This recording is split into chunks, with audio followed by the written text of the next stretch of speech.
Bonjour tout le monde.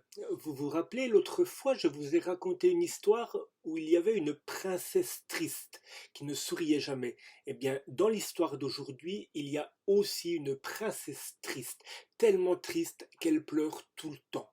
Du coup, les gens l'appellent princesse tristesse. Et ça, son roi, son papa le roi, ça le désespère. Il en est tellement embêté qu'il a promis la moitié de son royaume à celui qui ferait rire sa fille.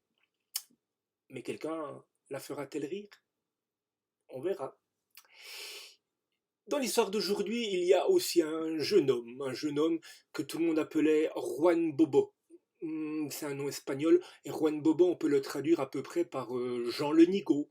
Donc Juan Bobo, s'il s'appelait comme ça, c'est qu'il faisait un peu des bêtises. D'ailleurs, un jour, sa maman elle lui dit Juan Bobo, peux-tu aller chercher du sel au village voisin, au marché? Voilà, je te donne un sac, tu vas le remplir de sel. Alors voilà Juan Bobo qui part avec son gros sac, qui fait le chemin, qui traverse la rivière en sautillant sur les cailloux, comme il fait d'habitude.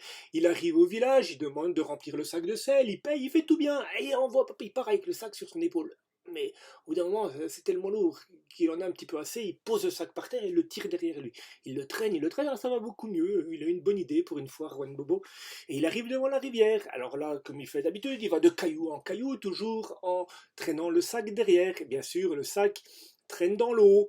L'eau dissout le sel. Il arrive de l'autre côté de la rivière. Le sac est beaucoup plus léger, ça lui va bien. Et il arrive chez lui, il pose sur la table le sac tout mouillé. Et il dit à sa maman, voilà ton sel, maman. Et la maman se désespère. Elle dit, oh, mais qu'est-ce que tu m'as encore fait? Regarde-moi ça. Ce sac, il fallait le porter sur ton épaule. Ah, Juan Bobo dit, mais oui, mais j'ai essayé, mais c'était trop lourd. À la maman dit, à ce compte-là, il fallait prendre une charrette et le poser sur une charrette. Ah, Juan Bobo dit, c'est vrai, c'est une bonne idée, ça, j'y penserai, j'y penserai. Un autre jour, sa maman demande à Juan Bobo d'aller chez une voisine chercher une aiguille pour finir son tricot. Il lui manquait une aiguille, elle avait cassé la sienne. Donc Juan Bobo dit, bien sûr, pas de problème, j'y vais. Le voilà qui part chez la voisine, chercher une aiguille, sans oublier de prendre une charrette pour ramener l'aiguille. Il arrive chez la voisine, il met bien comme il faut la petite aiguille sur la charrette, et il repart chez lui, chemin faisant, tout ça. Quand il arrive chez lui, il dit maman, voilà ton aiguille. Mais la maman dit ah, mais je comprends pourquoi les gens t'appellent tous Juan Bobo, regarde-moi ta charrette. Juan Bobo regarde, et il n'y a plus rien dessus, bien sûr. Avec les soubresauts du chemin, l'aiguille est tombée. Et là, la maman encore se désespère d'avoir un fils aussi bête. Mais il n'empêche quand même qu'une autre fois, elle lui demande encore de faire quelque chose, mais sans avoir oublié de lui dire avant, n'oublie pas, si tu vas chercher une autre aiguille, tu prends ton chapeau, tu la piques à l'intérieur de ton chapeau et tu la remets sur la tête. Comme ça ira bien mieux. Juan Bobo a bien mis ça dans sa tête pour pas l'oublier. Et le voilà qui part faire la troisième chose que sa maman lui demande. Elle lui demande de retourner au village et d'acheter du beurre pour faire à manger.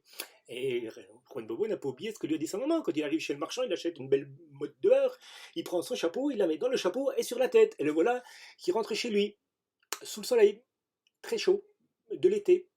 Donc quand il arrive chez lui, bien sûr, le beurre dégouline, le chapeau est rempli de beurre fondu et il y en a partout sur le visage de Juan Bobo et ça coule et ça goutte tout le long du chemin.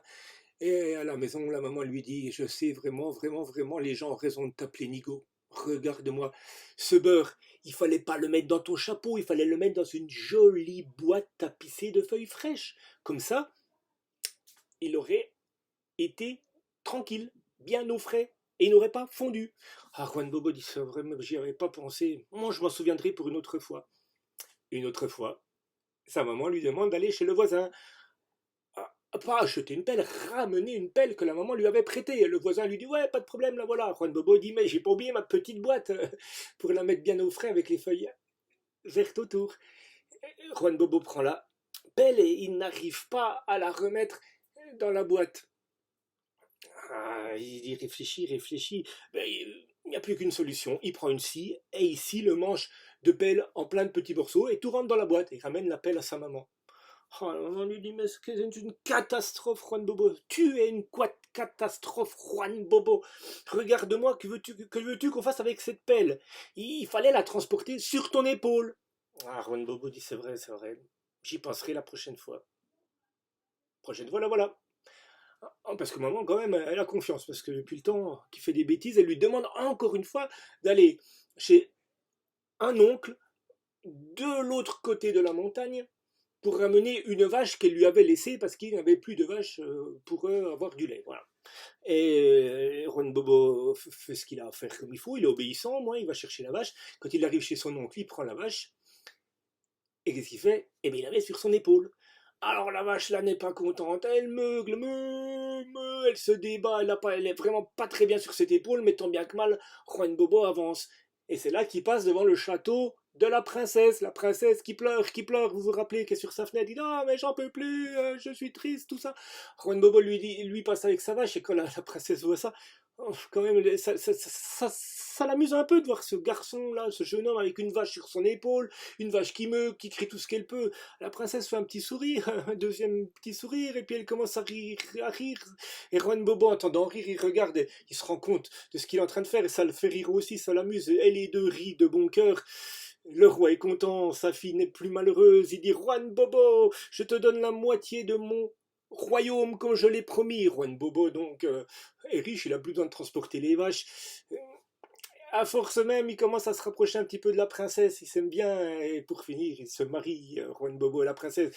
Et depuis ce jour-là, on n'a plus jamais appelé Juan Bobo, Jean le Nigo, parce qu'on l'a appelé Votre Majesté. Au revoir.